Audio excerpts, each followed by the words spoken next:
ধানমন্ডির ৩২ নম্বরে মিলেছে, হাড়গোড় ল্যাবে হবে পরীক্ষা। রাজধানী ঢাকার ধানমন্ডির ৩২ নম্বর সড়কে বঙ্গবন্ধু শেখ মুজিবুর রহমানের বাড়ি থেকে কিছু হাড়গোড় পাওয়ার কথা জানিয়েছে পুলিশ। ধানমন্ডি থানার ভারপ্রাপ্ত কর্মকর্তা আলী আহমেদ মাসুদ এ তথ্য গণমাধ্যমকে নিশ্চিত করেছেন। থানা পুলিশ বলেছে, সেখানে কিছু হাড়গোড় পাওয়া গেছে, সেগুলো মানুষের কিনা পরীক্ষার পর জানা যাবে। ধানমন্ডির ৩২ নম্বরে গুড়িয়ে দেওয়া শেখ মুজিবুর রহমানের বাড়িতে আজ সোমবার সকালে পুলিশের অপরাধ তদন্ত বিভাগের ক্রাইমের সিনের একটি দল গিয়ে আলামত সংগ্রহ করে। সিআইডির মুখপাত্র বিশেষ পুলিশ সুপার জসিম উদ্দিন খান আলামত সংগ্রহের বিষয়টি নিশ্চিত করেছেন। তিনি জানান, ধানমন্ডি ৩২ নম্বরে সিআইডির ক্রাইম সিনের একটি দল সকালে গিয়ে সেখান থেকে আলামত সংগ্রহ করেছে। এর বাইরে বিস্তারিত পরে জানানো হবে সিআইডির পক্ষ থেকে।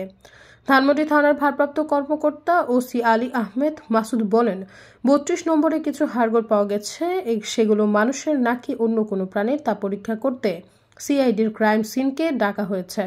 তারা আলামত সংগ্রহ করেছেন এবং সেগুলো নিয়ে যাবেন। পরে তারা তাদের ল্যাবে পরীক্ষা করে দেখবেন এই হাড়গুলো মানুষের নাকি অন্য কোনো প্রাণীর।